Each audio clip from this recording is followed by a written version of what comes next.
morning, good afternoon, good evening.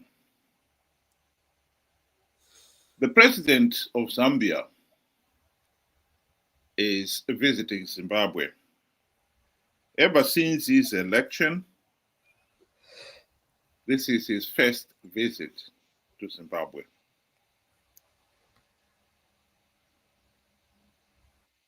His election in Zambia was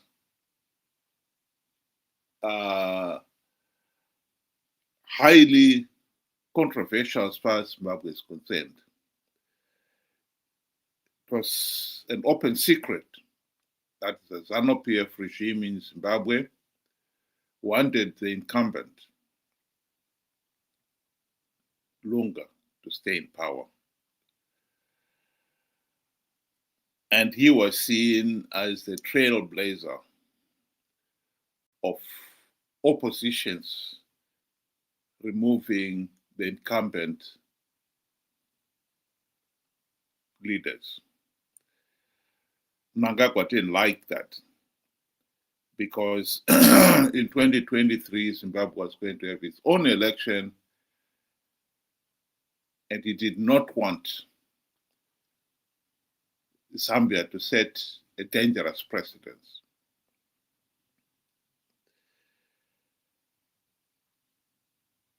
The problem with Zimbabwe's elections is that Zimbabwe's elections have never been free, fair, and credible. Zambia had gone through such a phase itself.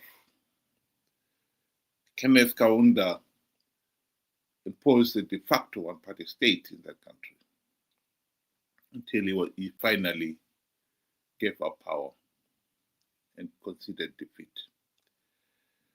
Ever since that time, Zambia has had some free, fair, and credible elections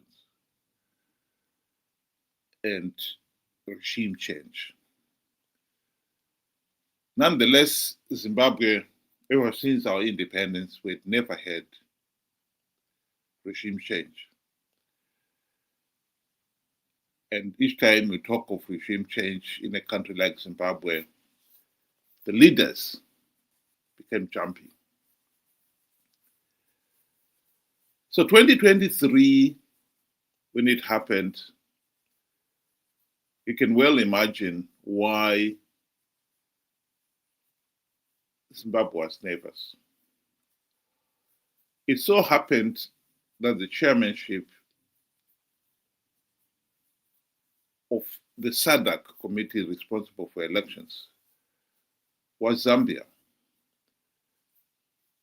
And the new Zambian president, HH, sent Dr. Nevas Mumba, who was to chair the SADC election observer team. And his criticism of Zimbabwe's election in 2023 was a thorn in the side of ZANU-PF. Here's Dr. Nevas Mumba talking on the subject.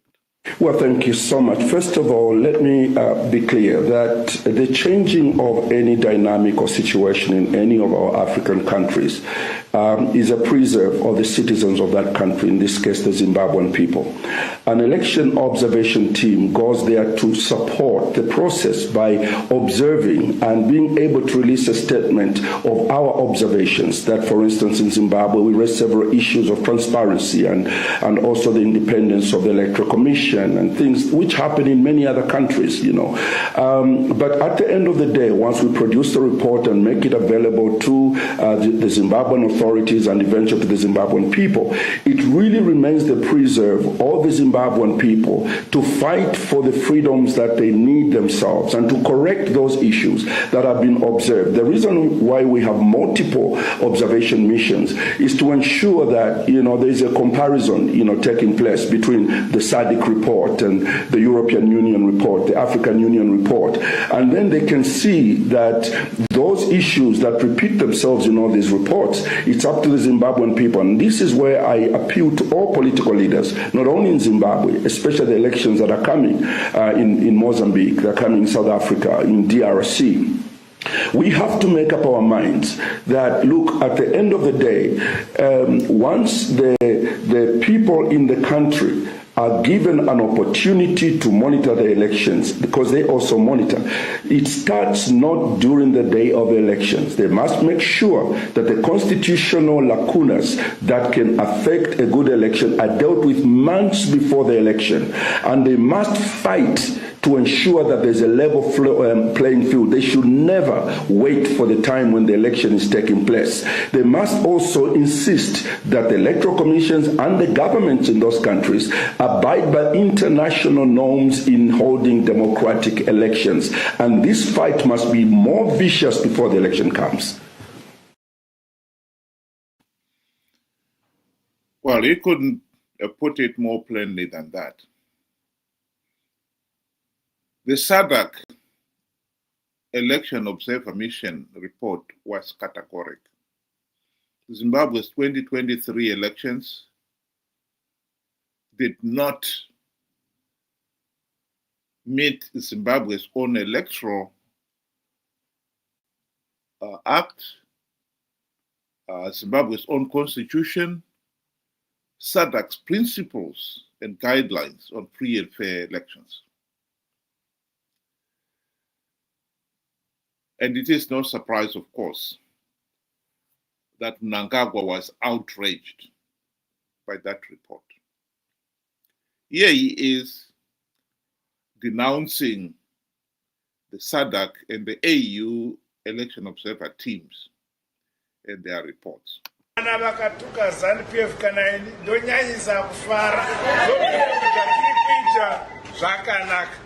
Ukavona vavengi vakwasi kurumbidzwa nekuchikanganisa, ukavona vachiti ZANU-PF yakaipa farai, you are doing correct things for your country.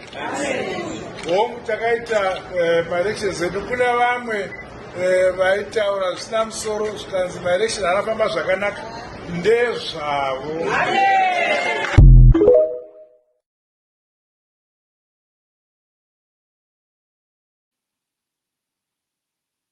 The truth of the matter is, we can't call everyone our detractors.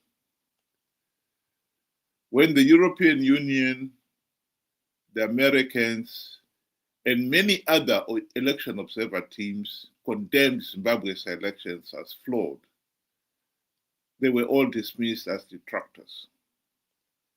In 2023, SADC and our own continental body, AU, condemned Zimbabwe's 2023 elections as flawed and illegal.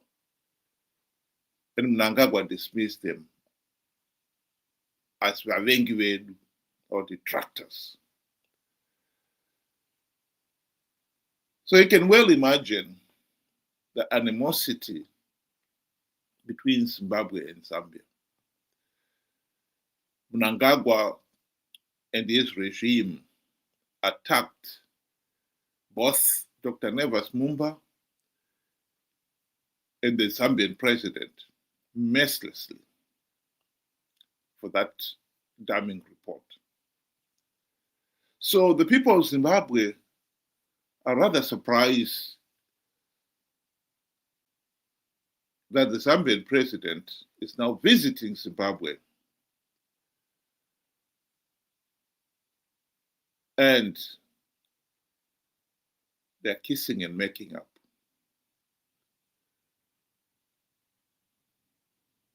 Why? What is happening? I think one has got to look at what he said to really begin to understand and explain why the people should rightly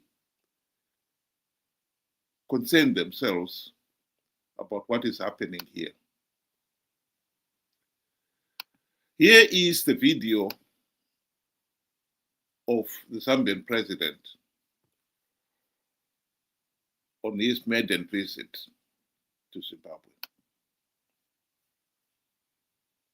It's very clearly here that Zambia reaffirms its unwavering support for the total lifting of sanctions against Zimbabwe.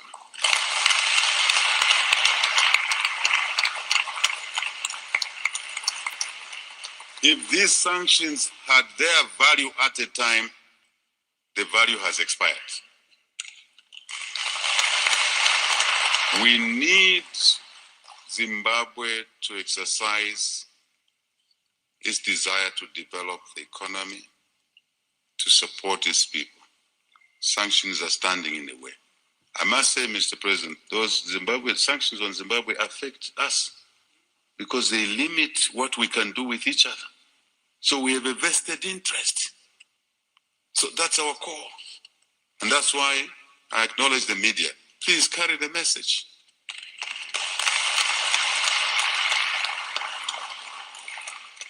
I think, Mr. President, having encouraged ourselves in all respects, you touched, and I want to repeat, peace, security, stability is the environment that will allow us to do what we're talking about here, what we're doing with the binational commission. Without peace, security, stability, and you gave the examples of Eastern DRC, Mr. President, next door, Cabo Delgado, both of us are neighbors to Mozambique, Cabo Delgado, northern Mozambique, where we all had sent our troops there. Instability anywhere is instability everywhere. One has got to analyze that. Let's start with this issue of sanctions. Anyone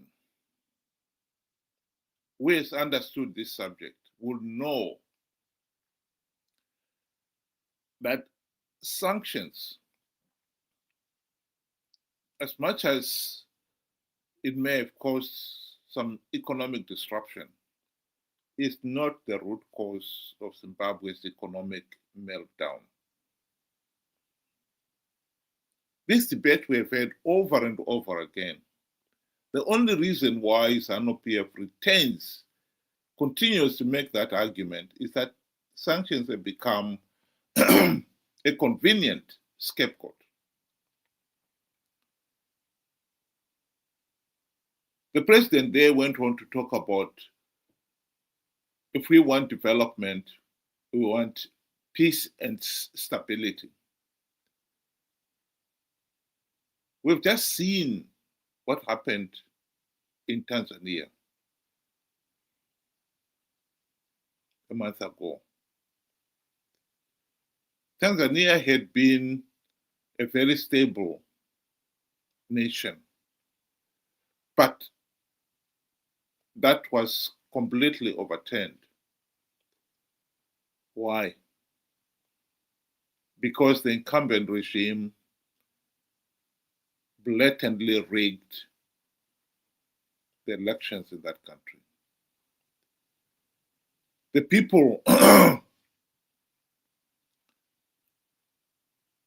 people of Tanzania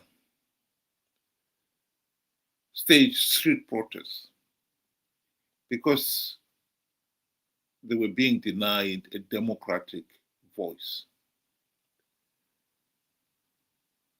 The whole idea of the 2023 elections is that ZANU-PF denied the people of Zimbabwe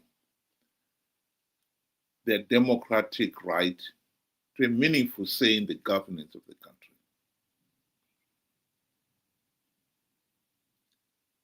And SADC were absolutely right in condemning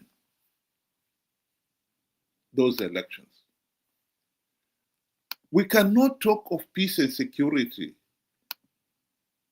and yet continue to do the very thing that undermines peace and security and good governance.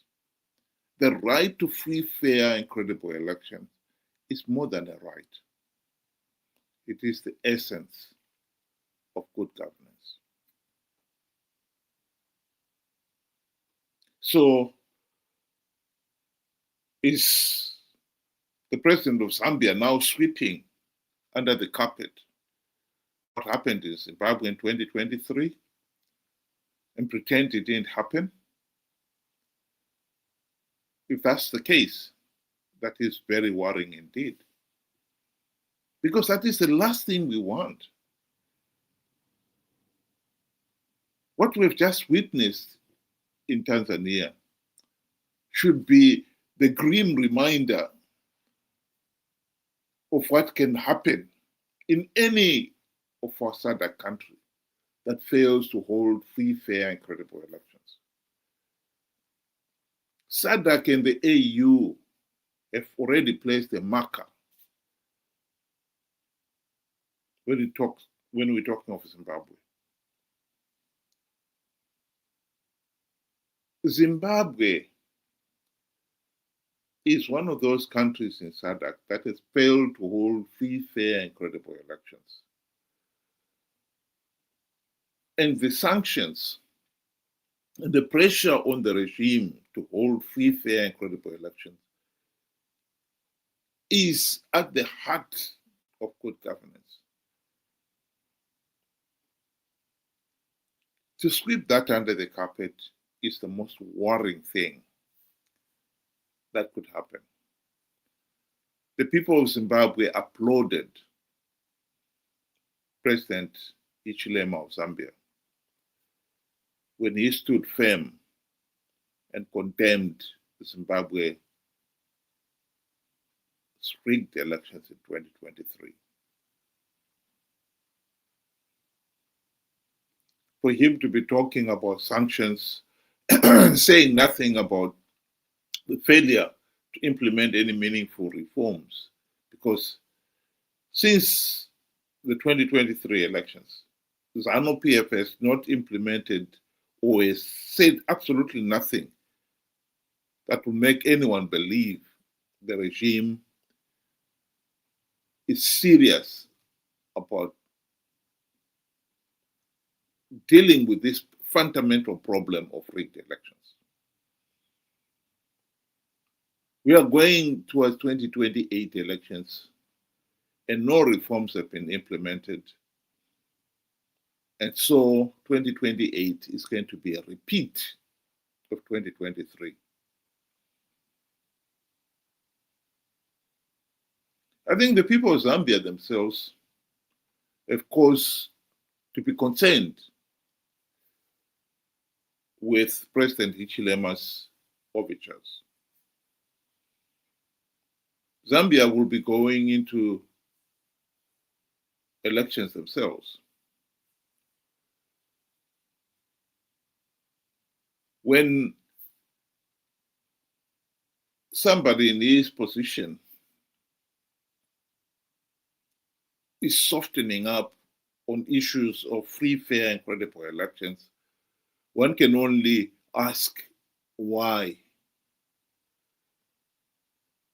Is he trying to employ the same tactics that Mnangagwa himself is employed to stay in power? Is he planning to rig Zambia's elections?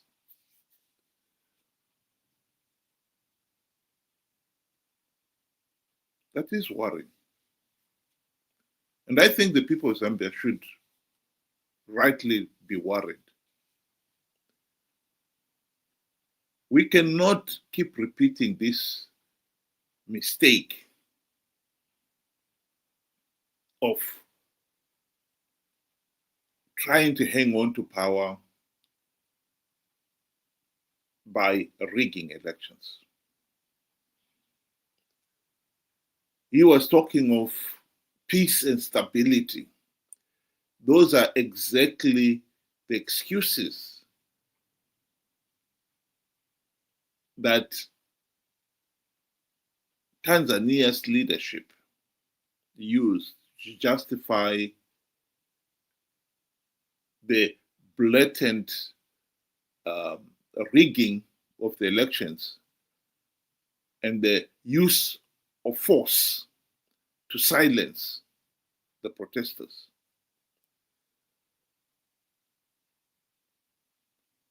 Africa needs to make a conscientious decision to deal with this problem of rigged elections, because that is what is holding the continent back. We can't have this system of one step forward and 2 or 3 steps back. When President Hichilema was elected in Zambia, the people of Zambia celebrated.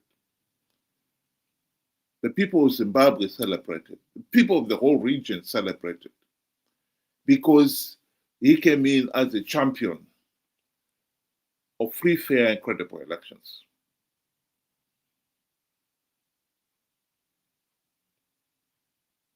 Why is he changing now?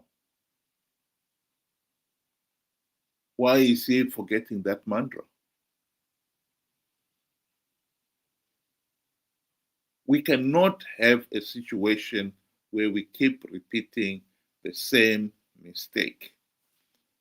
That point must be emphasized. And we are seriously worried that the whole region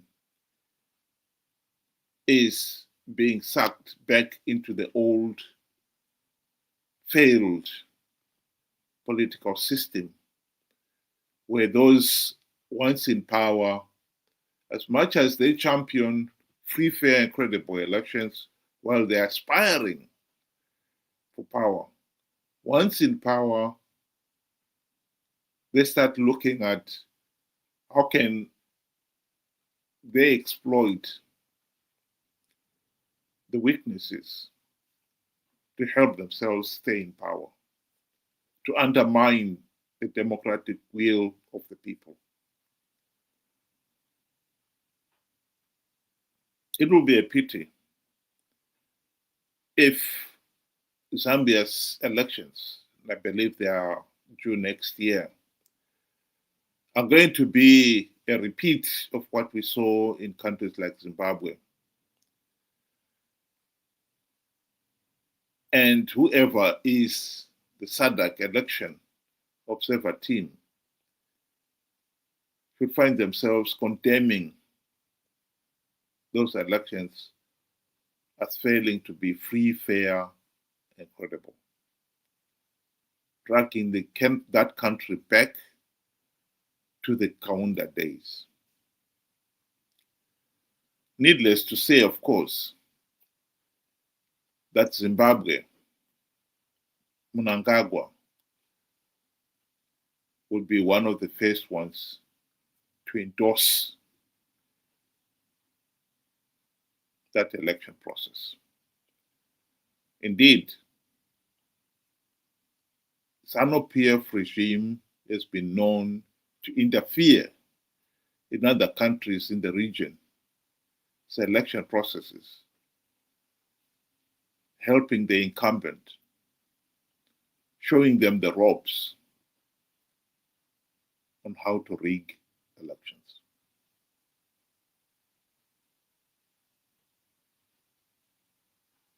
Food for thought. Thank you very much. Have a good afternoon.